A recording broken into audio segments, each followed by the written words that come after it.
John Agnew, thank you very much for joining us.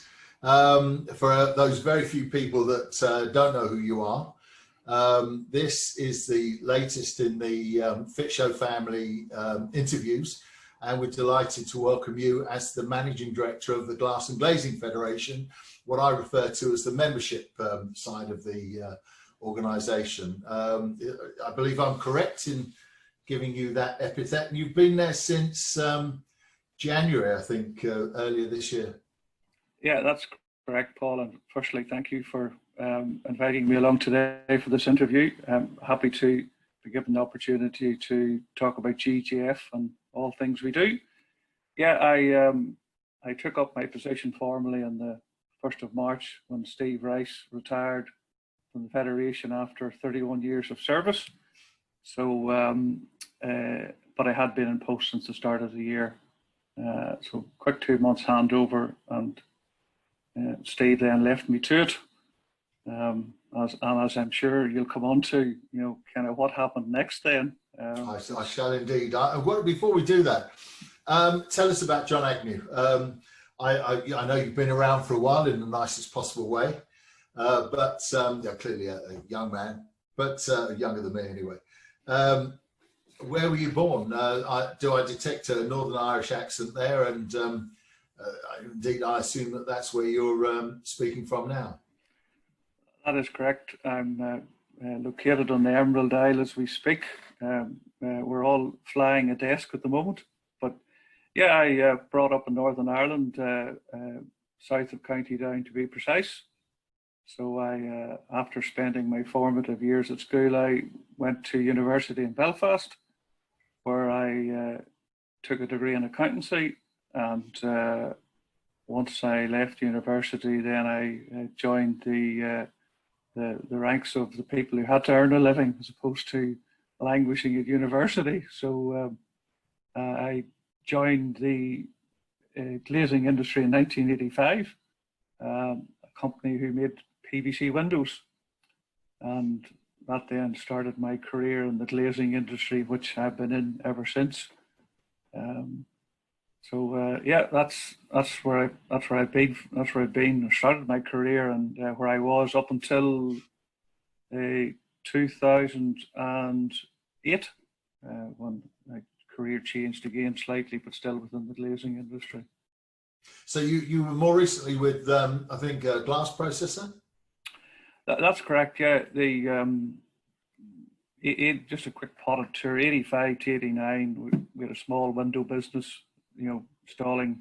Fabricating, installing windows and conservatories. And in the late 80s, we decided we would start making our own seal units. And back in the day, went to the glass shows. And a very crafty sales guy said, instead of selling you a seal unit line, I'll also sell you a toughening plant to go with it.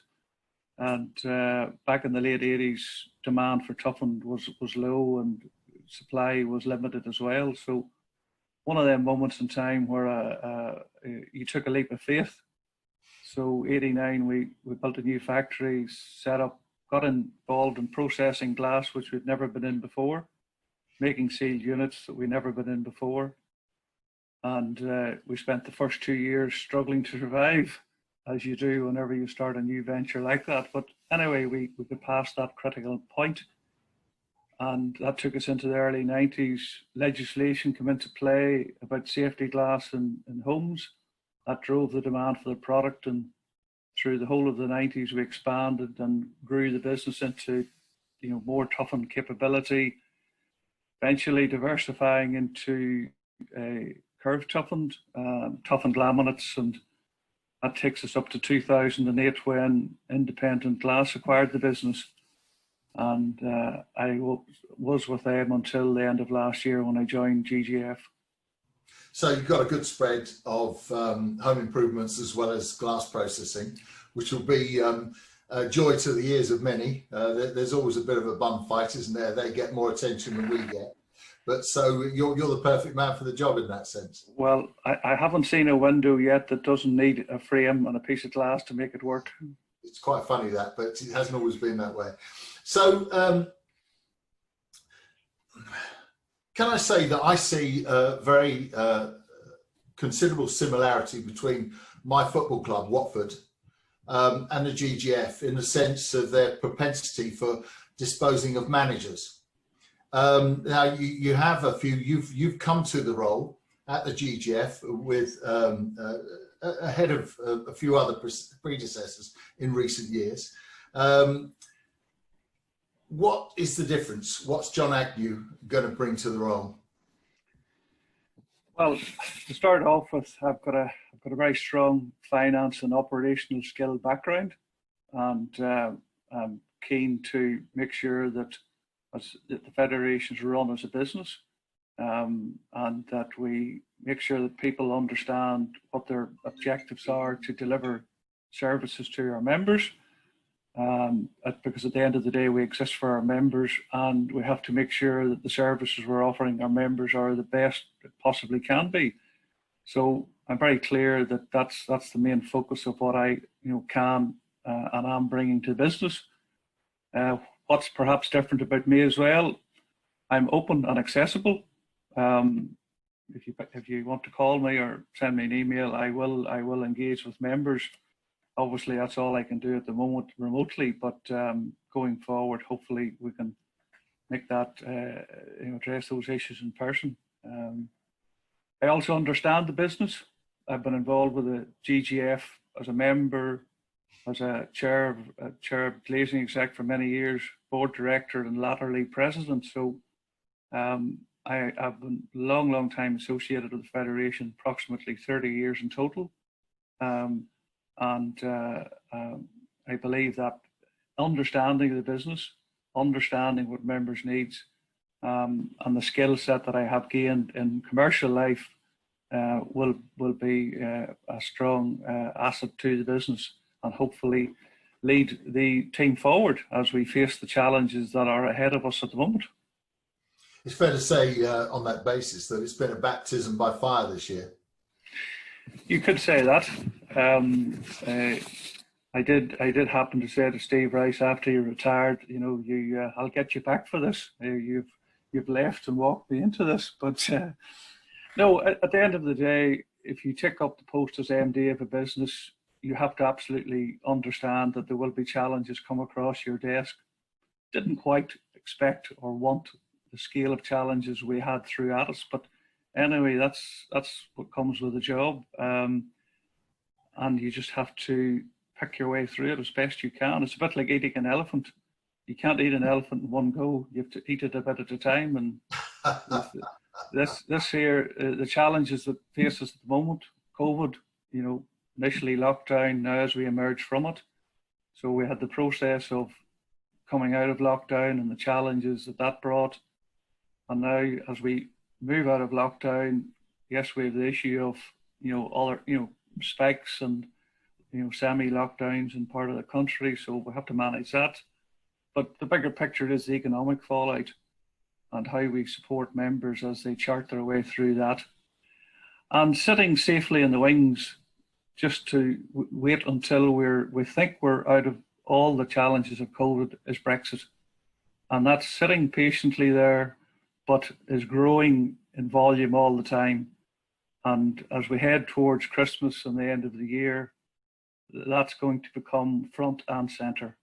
And issues like CE marking and CPR, there's absolutely no clarity at the moment on what's going to happen in that area. And certainly we, the GGF, will have to increase our volume of banging the table about the importance of getting clarity on that, the impact it will have on our industry if we don't have clarity. If it's lastminute.com and then we're told the answer, that will have a significant adverse effect on the commercial fortunes of our industry in general and our members particularly, who are exporters. So that's coming up on the outside rails at a rapid rate of knots. A lot of attention on COVID at the moment, and quite rightly so. But Brexit is the next issue that's coming at us like a steam train. It could be said that you're ideally placed, certainly geographically, to understand one of the thornier issues, and that is the border or otherwise, obviously with the South. Yeah. So the south of the island. Nobody could expect you to have any answers for that, but it was fair to say you'd have an understanding of it more than most. Well, it's certainly an issue that has become a. It started, you know, it grew in importance and complexity in terms of the UK's, you know, eventual decision to leave the EU, but the outworkings of the arrangements that are going to surround Northern Ireland and the Republic are yet to be hammered out, and that again, if it's done in such a way that it affects adversely jobs and economic prosperity, that won't be good for anyone. So we've got a number of issues on the Brexit front. We've got the issues that surround our own islands that we all live on, and then we've got the issue with mainland Europe. So yep, there's plenty to be done, and if we thought our time was consumed with COVID, I think it's going to be even worse for Brexit, because the amount of information we're going to have to disseminate to our members in such a way that is understandable and is relevant to their business is going to be a huge challenge for us, but it's one that we are preparing ourselves to deal with as we speak. Let me, I mean, tackling this issue about dissemination of information. Forgive me if I do this, but bringing you back to COVID, GGF has had quite a bit of criticism for its handling of this period as it's affected the glass and glazing industry. How do you respond to that? Do you think that that criticism is justified in any way? In terms of the job we've done on COVID, our main role has been to communicate government advice to members, certainly in the early days, and even today for that point, and throughout the process, and based on information and feedback we've got from members, GGF have done a very good job on that front. However, what I would say is that not every member had the same view on government advice on COVID. And as I've said, our job was to relay government advice to members. Through the middle of the process, you know, understandably so, some members were asking GGF to give them specific advice, and that was not our role in this. It was to convey government advice and guidance. As we emerged from lockdown, some members had a strong view about returning to work, and other members had a strong view about not returning to work because they didn't think it was safe. But ultimately, we had to, you know, continue to relay government advice, which is what we did. And based on feedback we've received from members, the COVID survey that we have put out there for members, the feedback has been very positive. What I would say as well is that government advice in relation to COVID has clearly been a big challenge for them because they were dealing with such a myriad of issues. So it was not to be unexpected that some of the advice they gave lacked some of the detail that it perhaps needed. So GGF had to continually engage with government through the process to clarify issues for the benefit of our members. And that ultimately got you to the point where the responsibility is now with the installer to, you know, take the necessary steps to make sure that what they do is safe. The GGF were first to market with their installer and homeowner guide to support our members in the return back to work and to help give consumers confidence to again, you know, purchase, you know, glass and glazing products for their home. So could we do things differently? On reflection, in some places, yes. Do I think we did a good job? Yes, I think we did. And our members have told us that as well. But you know, it's a difficult one to call. It was such an unprecedented situation. We're still living, you know, dealing with ongoing uncertainties, and it's one that's going to be with us for a while, I fear. The theme really that comes to mind is, and we'll go on to the next issue, the theme that comes to mind is about shooting the messenger, with the GGF being the messenger. So perhaps a little unfair in that sense, that perhaps if we don't like the government advice, then the messenger is the one that's going to get the blame for it. And I think we've seen that. And on that theme, of course, and continuing the baptism by fire, the Green Homes deal, John, which has been less than pleasing, I think, and we can see that it's actually, as far as out of the majority of our industry, it's a complete white elephant. Green deal, white elephant. What is your comment on that? You've been in the front line, I think, negotiating with BEIS. Well, certainly the initial announcement from the Chancellor was absolutely well intended, but unfortunately, the lack of detail and commentary by others meant that whenever it was announced, it had a really significant impact on our membership. Inquiry levels down 30 to 50% in the days following the announcement of the scheme, cancelled orders, postponed orders, and members having to consider putting staff back into furlough just as they were starting to struggle out of lockdown. And as I've said, what was meant to be a good news story rapidly turned into a not very good news story whatsoever. So that then got us engaging with government to get the detail, and regrettably that has taken some time to get, and unfortunately our members specifically and our industry in general has suffered as a result of that.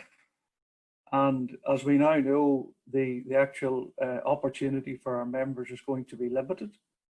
It's single to double, or single to triple. So replacing double with double is excluded. And I do believe that's a missed opportunity at the present for the government as part of supporting, net zero by 2050. That said, this is the first, we believe and understand, of further schemes that will be rolled out by government to support the delivery of the net zero by 2050. And certainly, whilst this current round of grant scheme isn't going to provide an opportunity for our members, we are engaging with government on bringing them up to speed with other aspects of energy performance in windows and glazing. So, for example, window energy ratings, which is something that we believe should feature in what the government are considering for schemes going forward. And that's something that we've been engaging with BEIS on of recent as well. Clearly, the detail of the scheme, the Green Homes Grant Scheme, even though the government made an announcement yesterday, the full details still aren't finalised. And that again is providing more confusion. But what we do know for sure is it won't be the big opportunity for our sector as it first was perhaps portrayed by others, which is regrettable. But anyway, we have to move on. What I would say is that in tandem with the Green Homes Grant Scheme, we've been engaging with government on other issues to stimulate our sector, and particularly these will feed into the Chancellor's autumn statement. So issues like, for example, cutting VAT on energy efficient products, including glazing, is an area that we believe is warrant of some serious consideration. Any of these incentives have to be the ability to maintain consumer demand.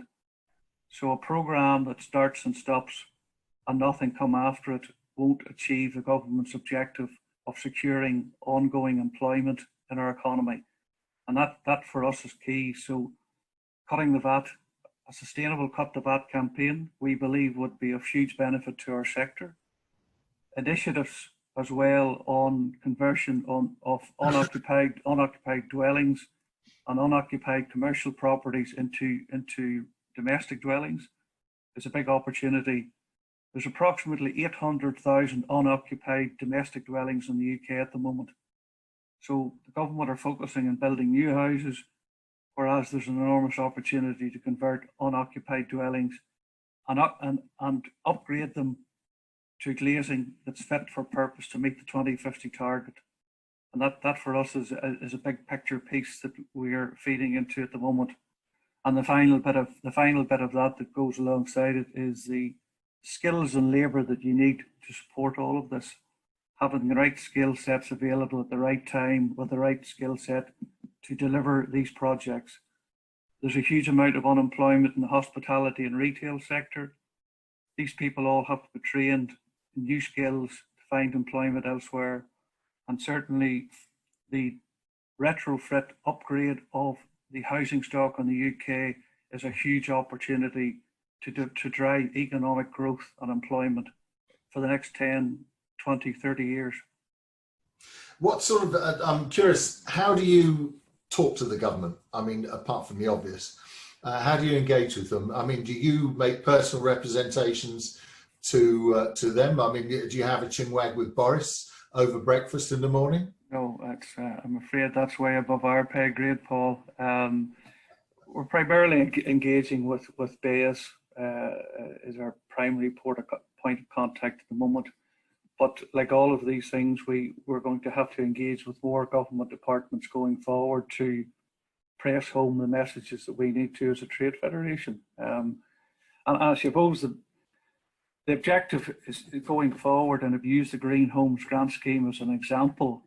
You know, we need to make sure as an industry that we provide government with the best information we can, so that in future when they announce and launch schemes, that they they allow the industry to embrace them and support them. On this occasion here, we may be able to embrace it, but supporting it is limited given the way the current scheme is structured.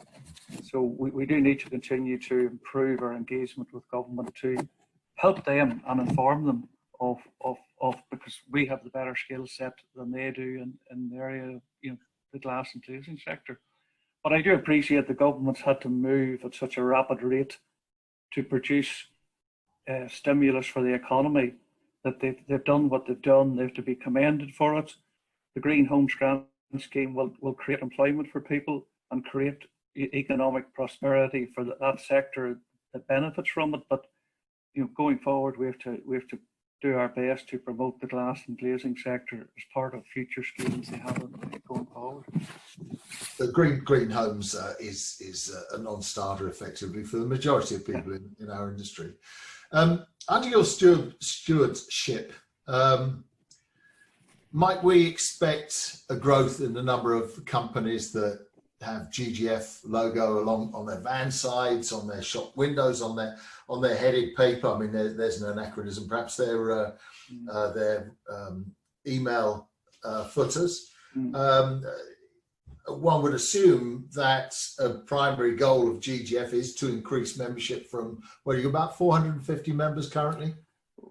We represent about 60% of the industry in turnover terms, but we have 450 members. Our members are right from the top end of the supply chain, the glass manufacturers, right down to father and son in a van installing windows. So we have a great opportunity to increase our membership, and clearly that's something that I want to do. We have, when you look at the competent person schemes and the membership they have, there's an enormous opportunity for us in that sector, as well as businesses who aren't currently members. Federation has a very strong technical capability, which is there to support our membership. We also have a strong consultancy service to help our members when they have technical issues that they need assistance with. We've just recently launched a new training partnership, which will be a major step forward in helping support our members, retrain people that they want to bring into their business and make them fit for purpose. And we've just appointed a new health and safety and environment manager. The environment been the key add-on to the last post, because as a sector, we're going to face a lot of environment issues, going forward. That alongside our strong technical library of publications for our members, I believe we have a strong platform upon which to, look outwards and see, how we can grow our membership. For me, it's all about constantly reviewing our member value proposition. Because members and businesses have to, be able to see simply and easily, what are the benefits of being a member. And we have to be critical of ourselves, how we do that, to make sure that we portray the benefits of being membership in the best way possible so that members can see real value in becoming a member of the Federation. And just at the moment, as we emerge from lockdown, we've obviously had to take stock of what we're doing to support our members. And we're, our key focus is certainly the home improvement members, is to get as much traffic to our member website, myglazing.com, to ensure that members get the best opportunity for consumers to go straight through to their websites and purchase windows and doors and conservatories from them. So we have to support our members as best we can as they emerge from lockdown. And it's all about promoting the GGF brand, promoting members who are in the Federation, and allowing consumers to see who they are, what they represent, bring them to the GGF website, and allow them to see where members are in their particular locality. We're also engaged in a strong consumer PR campaign at the moment to promote GGF and glass and glazing associated products. And these are things we need to continually review and assess as to how we underscore the member value proposition. That's a never-ending issue. It's like painting the Forth Road Bridge. As soon as you get to the end of it, you have to start again. So it's the longest day you're involved in this. You have to keep reviewing what we do to help our members. I mean, let's go beyond this firefighting that we're all having to do at the moment. Obviously, with COVID, Brexit will be the next one. In a year's time, John, assuming that you have a little bit of clear space to focus on these things, will there be more compelling reasons for me, assume my company, to join the GGF? Saying this could be a few months. In a year's time, what would be better for? Why will I want to join? Why will I feel absolutely compelled to join? Perhaps you're doing an awful lot of that and not talking about it enough. We're involved in some things at the moment, Paul, that it would be inappropriate for me to comment on, because it is absolutely aligned to what you've just said. So we know what we offer at the moment, but we cannot rest on our laurels. We have to critically evaluate what we offer members as service and benefits, and why they want to be part of the Federation. And we are involved in some work at the minute on that, which is absolutely aligned to understanding what people who aren't in the Federation, what they need from a Federation, and what they want from a Federation and a trade association. And we hope to collate that together and then represent that in a upscaled offering going forward. So absolutely, it's a key part of what we're doing at the moment. But I'm going to have to just keep that under wraps at the moment. All right, watch this space. Now, of course, that we're talking under the banner of Fit Show, of course, which I'm delighted to say will be rearing its beautiful head again next May. You'll know that I have an involvement with that.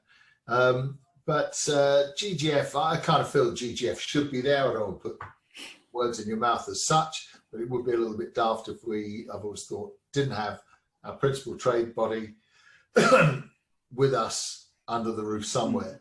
What do you think about that? I mean, we will, or your members, everybody will see GGF under a banner there somewhere, presumably. What do you think of the industry and the show itself? It's really important that the UK has a flagship, trade show, and the Fit Show has been that for many years, and we certainly want to see that continue to be the case. GGF's had a long association with the Fit Show, and I'm absolutely sure we'll have an association with the Fit Show going forward.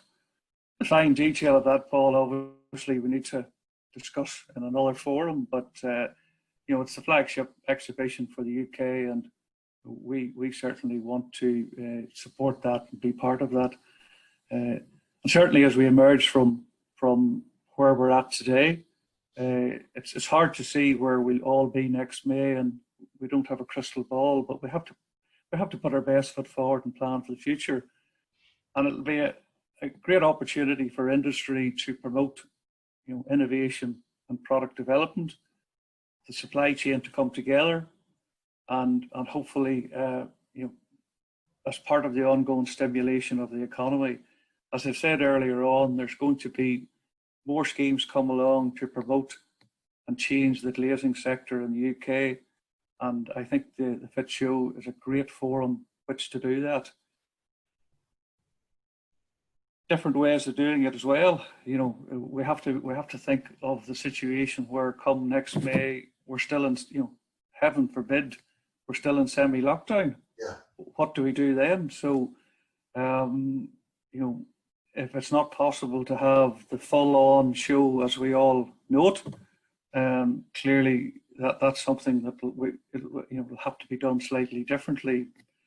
That's live broadcast or whatever. Who knows? But I'm sure it's an issue that's it's anyone that's running a major event having to give consideration to a lack of that at the moment. But it's a great opportunity for the industry to promote itself, both to consumers and both to government. We absolutely need to make sure, use that forum and venue as a way to make sure that we're absolutely a key part of initiatives to support 2050 going forward. And certainly the GGF will be supportive in whatever way we can to ensure the FIT Show continues to grow, develop, and to continue to be the success that it has been. Well, I think that certainly we've got a lot of experts on board that are working out, of course, the constantly changing parameters of safety under the coronavirus epidemic. I mean, it may be that next May the colour-coded spacesuits will be the way to go. So I look forward to seeing what colour your spacesuit will be when we open the doors in May. John Agnew, thank you very much for your time. I wish you continued success in your thorny role, which is, as I say, the baptism continues, really. You're not going to get an easy wicket at all. Thank you for your time and for joining us. No problem, Paul. Thank you.